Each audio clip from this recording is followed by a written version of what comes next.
Hello, everyone. Welcome to today's session, 30-minute Qs, critical conversations for state and local government leaders.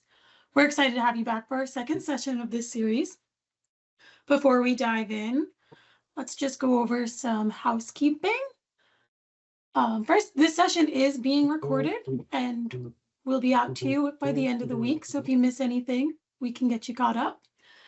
Second, we encourage you to use the chat panel and submit any of your questions and thoughts. We want to hear from you and we want to interact with you. To lead our discussion, I'm going to introduce Tim Cohn, our industry architect for state and local government, and Jimmy Ledbetter, Vice President of AI Strategy and Services. And now I will pass it off to Tim to get us started. Thank you very much, Courtney, and welcome everybody. And please, if you have questions, please drop them in the chat. This is a conversation, and Jimmy and I are happy to talk about the various issues that we see about getting ready for Copilot and getting ready to use agents and Copilot Studio and pretty much any other AI questions you might have. And so my name is Tim Cohn. I'm our industry architect for state and local government. I've been working with state and local government customers for about 30 years. And so I've seen a lot and ready to help answer any questions that you might have. And I'll turn it over to Jimmy. Jimmy? Hey everybody, my name is Jimmy Ledbetter. I'm the VP of AI Strategy and Solutions. So been in the field of advanced analytics for over 20 years. I actually stood up these data warehouses and data science divisions nationwide. Here I run everything with the generative AI tag on it. So I'm really excited to what we're going to talk about today because, people have got to start thinking about data a little bit differently. And I'm sure we're going to talk about, are we ready? What's the next step? Where do we go with this? Also from the SLG perspective, I'm a former deputy mayor, so I say I'm a recovered politician. So I actually know those people who you're probably voting for who are controlling your budget. So we can also talk about what are they thinking about. But excited to be talking to y'all today. That's great. And this is a quick meeting today. And so we've got a few questions here, but for this one, it's basically, are you ready for AI? What are your questions? Are you ready? Are you ready to go? Is there any questions you have about getting ready to go to Copilot or Copilot Studio? And we'll be talking through that today. Ooh. Seen a lot of people ready for it. That's good. Toughest challenges. Go with that one. All right, Tim, I've submitted my stuff. All right, me too. Interesting. A lot of disconnected systems in here. Staff, that's always love seeing these happen in real time. So when we talk about disconnected systems, I mean, we have legacy internal systems with a lot of our SLG clients. And then there's also even on-prem systems, including Microsoft systems like SharePoint, where we have on-premise or maybe 2016 or 2019 SharePoint repositories that we need to move forward as well. So that's all, we got a nice all of the above. Budget constraints, security compliance. We'll give it just a minute longer. Staffing seems to me like the most interesting one. So, it's like that's something that's great. Right. Okay. So we've got disconnected systems and limited staff expertise as two of the main issues there. Mm-hmm. So based on what we're seeing here, I would say that the folks on this call today are in a similar state as many of our clients when we go in and talk to them about Copilot, Copilot Studio, agentic AI, and everything up to large language, custom large language models within the organization. So Jimmy, when you're going in and talking to some of our state and local government customers, what are some of the key things you're hearing about, especially disconnected data? No, it's interesting. So when people are starting to talk about data, I have yet to go to a customer at all who says that I think my data is 100% ready for AI. And you know, the disconnected systems is something that we hear a lot of. I mean, so like, especially, you know, like I remember back in my days on the bench, you know, like I would go through to my different system, my different offices. So, you know, whether it was like permitting or it was courts or it was PD or something like that, everybody had their own systems. And then sometimes they had their own IT staff. Everything was always just disjointed, and that's okay. The thing I like to tell everybody, especially when you're talking about AI, is AI, it really, we don't have to load all of the data at any given time. I always tell people, it's like, what I really want you to think about with AI is, who is that supercharged consultant that you want to speak to? So, you know, for like permitting, for example, you know, like how do you load in the right amount of permits? You know, like what do you expect the outputs to look like? And then have that be your specialist, or what we're calling an agent right now. And that's really the right way to start thinking about it, because again, you've got all these disparate systems, and that's okay. But don't think that I have to combine everything first and then go into AI, because honestly, you can absolutely start off a lot smaller than that. And Tim, you know this as well as I do. Most of our customers actually start with smaller use cases. Yeah, we're seeing everything from, of course, with some of the more personal AI pieces being Teams Premium or Copilot for M365, and bringing notes and meeting summaries and all of that um, into the agency, right? And using that personal Copilot. Now, the personal Copilot scenarios in general rely on your personal permissions, right, being set right. So there's something to that, right, and making sure that your user permissioning is set. But as Jimmy was saying, there's specific use cases. We're seeing use cases around helping to draft legislation. We're seeing use cases around um, support for determining eligibility for various programs. We're seeing use cases that help to summarize things like city council meetings. This is one I recently used, and Jimmy has a lot of experience in summarizing video content from council meetings and helping to identify key um, points in those videos where you can bring information to the rest of the organization. And those kind of things, it's an interesting, I saw a quote recently saying Copilot saves my company more each time I use it than the monthly license cost. Mhm. And so there's several ways to do that, and it can be as a simple use case as using it to help you write emails that would normally take 20-30 minutes to write, but doing that very quickly, or to do things like scanning through meetings and creating meeting notes and building meeting notes around conversations with your constituents or with the leadership of your organization. You know, and that's like, I even go back to, like, you know, we'll talk about the days on the bench. I remember when I used to get my packet. You know, I would get my packet on Fridays, and then I'd have to vote on Monday. I wish I had Copilot back then, because around budget season, my packet was probably 400 to 500 pages long. And what I had to do was I had to call my city clerk and be like, Cindy, what do I need to know out of this thing? You know, because there's a ton of information here. So as you all are thinking about data, like, think about it this way: how do I get the right amount of data that I then have a conversation to it? What generative AI is doing and Copilot is doing is it's breathing life into that data source, where now, for lack of a better term, it's got a pulse. You know, it's something I can talk to. I can ask it questions. And that is, thinking about that in like these smaller use cases and then growing into bigger, I think is something that's really important. Right.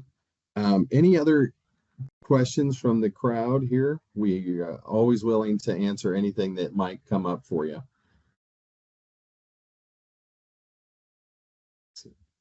So another one that I get from customers all the time is, can we just use this agent or this particular pieces so we can narrow down the scope of information that AI is looking at, which is one way to deploy AI faster without having to worry about data security across your entire organization.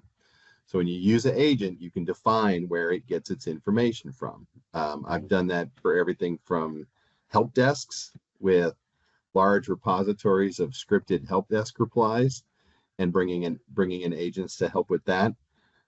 Two, like I said earlier, the crafting and creation of draft legislation and that type of work. But another area that I've worked in is policy creation and implementation for large systems like child welfare or child support. And when we're talking about that, there's always legislation that drives policy change.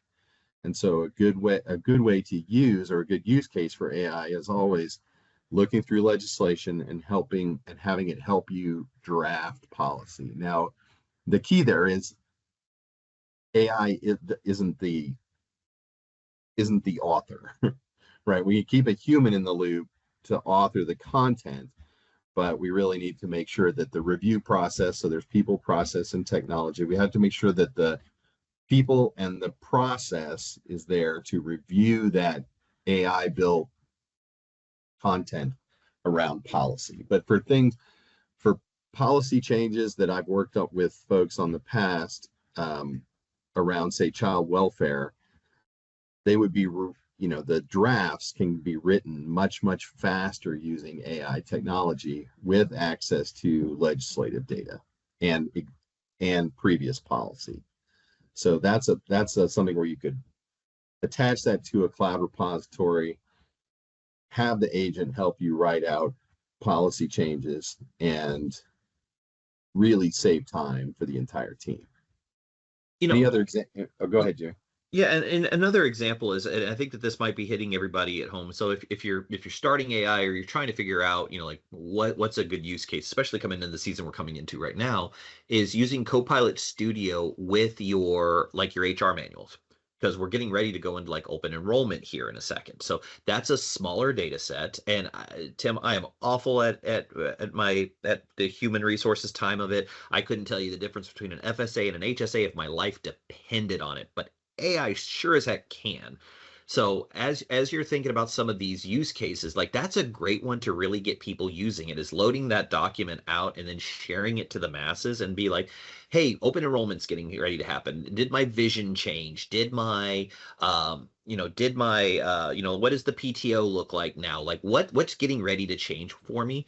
And that's a really good way to get AI adoption also, because if you've got people driving into that for something as simple as like your HR policies, like now you're getting that buy-in to really go into that next step. So okay, and Jimmy, we've got a great question. we do. In there, thinking about meetings and open meeting laws, how would you suggest that AI tools like transcripts and recording be kept so as to remain in compliance with various legal privilege or discovery issues? No, so Scott, first off, thank you for that. That's a really good question. So I think it's a couple of different ways. So the thing about with everything that Microsoft does, inside of Azure. So the AI in there cannot leak, like the data you send into the AI cannot leak into the model. So when I say leak into the model, if somebody's using a free version of like ChatGPT or Claude or Meta, and they put like a spreadsheet in there and they don't have the proper security turned on, that data is now fair game. Remember, if you're not paying for something, you're the product. So that can absolutely leak into those models. Now with Microsoft and Azure, remember we used to call it commercial data protection. Tim, you remember that? But it's like they've got everything in check to make sure that all of that data is then safely secured, stored out inside of Azure. So we're going to make sure that it doesn't leak out. But then your privileges are very important. So going back to, again, like as a council member, like my council sessions were completely open to anybody. They were on YouTube, anybody could watch them. But the second I stepped into executive session, that was a whole different story, because that had a different set of privileges. The city administrator, the city clerk, and the chief of police, and then the 6 council members and the mayor were the only ones who could see that data. So at that point, you want to make sure that you have your security tuned correctly to make sure that data is secured to the right amount of people. So I think about that executive session a lot. Because there were things we were talking in there, salaries, disciplinary, things like that really needed to stay between those 10 people. And it's interesting because like when Teams is doing a transcript and a summary and all those things, those are created as separate files, right, within M365. And so it's, in terms of discovery, it's about working with your records custodian and folks like your state auditor or the legal office for, sometimes that's in the governor's office, or that could be in an operations officer for the state. And they always have a legal compliance group. And so working with those folks to define and ensure basically that you're meeting the letter of the law when it comes to document retention. And so you do have to think about your open meeting laws. And I have seen cases where transcripts and recording summaries for meetings are part of discovery. But the same thing goes for chat, like your one-on-one chats, and the same thing goes for emails. And so there's a whole continuum. This just adds to the continuum of items that you need to include in your policy documents.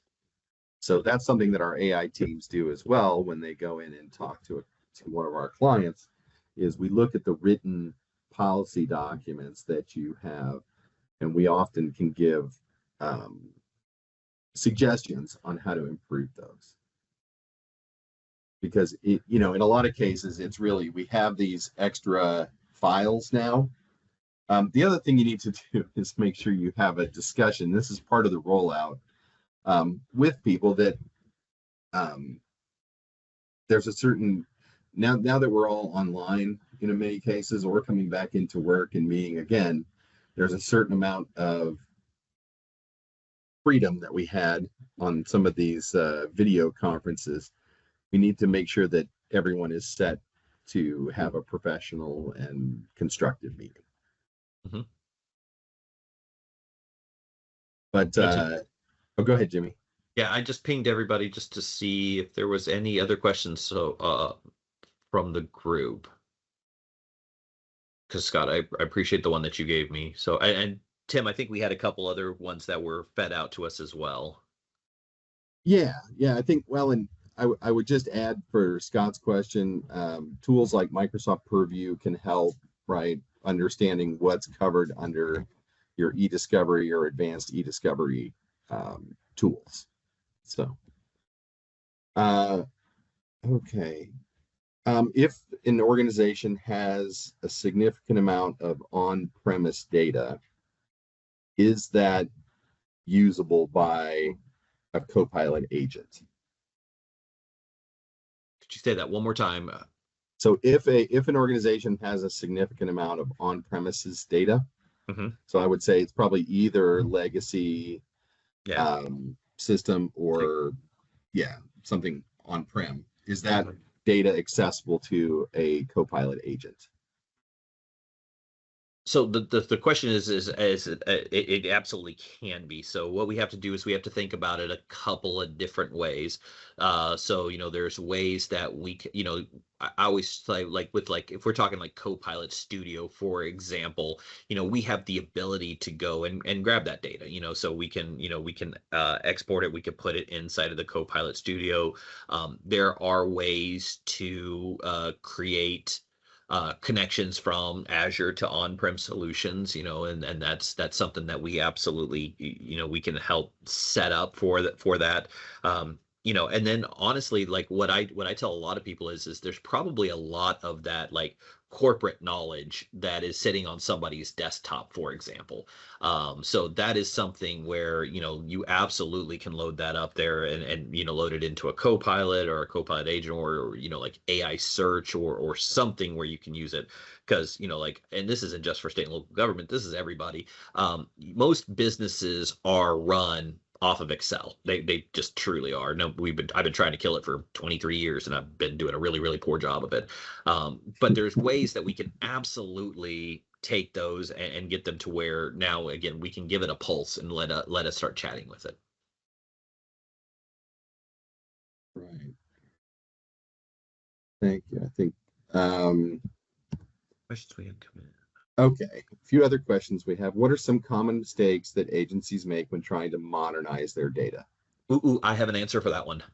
So that is, I can't tell you how many times I've heard us go back to, I have to have everything ready. I've been around since the beginning of the data lake days, where it was, we have to throw everything in the kitchen sink at it, and we just don't have to do that. Like it leads to, don't let perfection be the opposition of progress. So at least start with something, and then work.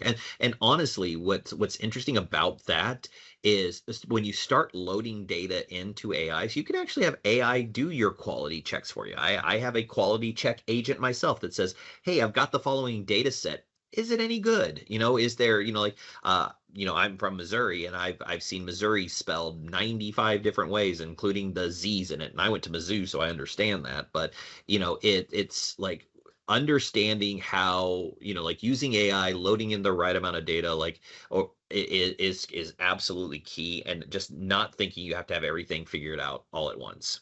Okay, we got another question. Jimmy See says that it one. feels like metadata is very important to have in place for like successful AI rollout. Feel free to disagree if we don't think so, but can AI assist in the creation of metadata? So I don't disagree with that statement, Paul, at all. I think that it is always nice to have, it's nice to have an understanding, like you want to make sure the AI understands your data. It does a really good job of understanding the semantics behind it, but sometimes having that data dictionary or metadata is key. But what I really liked what you put on there at the end was, can I use AI to assist in the creation of metadata? So that is something that I'm trying to get everybody to think of it that way. So the answer is yes, but I want to take that sentence, Paul, because I like it so much, and just say, but can AI assist in X? And the answer is yes. It's like, it can be one of those that writes your data dictionary for me. So as we're doing like a large enterprise grade data warehouses, I would run those procedures that absolutely like read through your data and create your data dictionary in real time for you. Most data dictionaries are an after effect. Like have it be your data quality check as you go through. It can absolutely do that.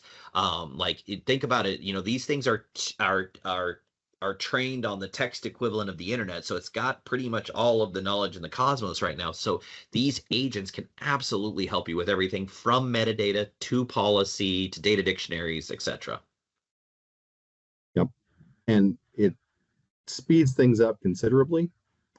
So you get a lot of speed, and there are multiple ways to do it. I would just say, just like everything with Microsoft, we have a few tools to deal with that. Everything from AI tools in SharePoint to Copilot agents to large language models, right? So we can use.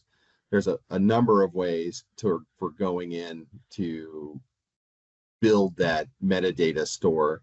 And then if you're doing a migration from on-prem to cloud, you want to make sure that the metadata goes with your data, so you don't lose all that institutional knowledge that's in there. All right. Well, we've got about 5 minutes left. So we wanted to share a few things with the crowd. Yeah, the after effects. Yeah, and I would say, Paul, when you're looking at helping with that and building that data dictionary, the key is to do what you would do with any automated process and sample parts of that, and go through and run the human eye over it, right? Run your human brain through it. But it's a lot easier to review than it is to create. And so, I mean, that's one of the things I love about using AI to help me answer questions is I can go and get the wisdom and knowledge of both our internal documents and the internet, and then I run it through my own brain and make sure that it's going to fit what we're doing. So thank you. And All real right. quick, I So know we're at the time, but like I put it in there. I've written some horrific SQL in the days. But the good thing is AI reads bad SQL. It fixes bad SQL now. So like anything that you think of, like, what's that part of my job that I hate doing? I have an AI agent that does it for me. I know what I'm gifted at. I know what I'm not gifted at. So that's a really good. So like documentation is a godsend for me. Yeah. And so what I would say is moving forward for everybody, I think the important thing is to have, if you're going to ask for help, or if you need help, work with somebody who can meet you where you are, right? Who can start with you where you are in your journey. Maybe your different agencies across the country are at different points in adoption. And so we have basically a series of offerings, and some may be funded by Microsoft, depending on your organization, and some maybe not, but these are all relatively low cost ways to get into building out. And so the Purview AI and Data Governance Workshop is a great one for folks that are thinking about security, thinking about metadata, thinking about open meetings, thinking about e-discovery or records requests or FOIA requests, right? Purview is a tool to help you with that. The Copilot Quick Start is for folks at more the beginning of the journey. What are your use cases? How can you deploy? Should you deploy? And then doing things like Jimmy talked about, which is segmenting out specific data sets and see that you have, and seeing how we can secure those and make them available to AI. The Fabric Accelerator is about Microsoft Fabric, but we also have Databricks for folks who are in the GCC tenant who may not have access to Fabric at this time. We can help you with your data platform journey if you're going on a bigger data migration or modernization journey. And then Jimmy, do you want to talk about the AI design labs a little bit? Absolutely. So what we do in our design labs is that's where, maybe they're looking for a use case, or they already have a use case, but they really want to sit down with an expert and say, like, what does the future of AI look like for us? And so what we've done is we've helped several state and local government agencies identify what their use cases look like, what the budget looks like, and what the ROI is. So that's where we've helped people with like break-even points. Actually, some of the stuff we've done, we've had certain agencies take this stuff all the way to the governor, or I'm not the governor, I lied right there, the commissioner, and say like, how do we get funds on that? So it's a great way of either if you're starting your AR journey, or maybe I really need to help refine that.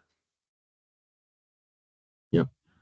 So we have a number of offerings, and like I said, some of them, Microsoft contributes funding to, some of them they don't, but all of them are set for specific purposes to meet you where you are on your journey to deploy AI and to help you build that out. Not every partner has experience with state and local government, and to tell you the truth, there's some special things about highly regulated entities like government agencies that may need both the regulation and the efficiency, because increasingly what we're seeing across our customer base is that this is something that can make your team more efficient and can help bring that constant ask of doing more with less into focus, and help get you home on time, basically, at the end of the day. So, all right. Well, thank you, everybody. Thank you, Tim and Jimmy. Yep. Go ahead. Yep. Thank you, guys. We hope to see you again on the 30th for our next session. And thanks, Tim and Jimmy, for your insights today. This was a great session.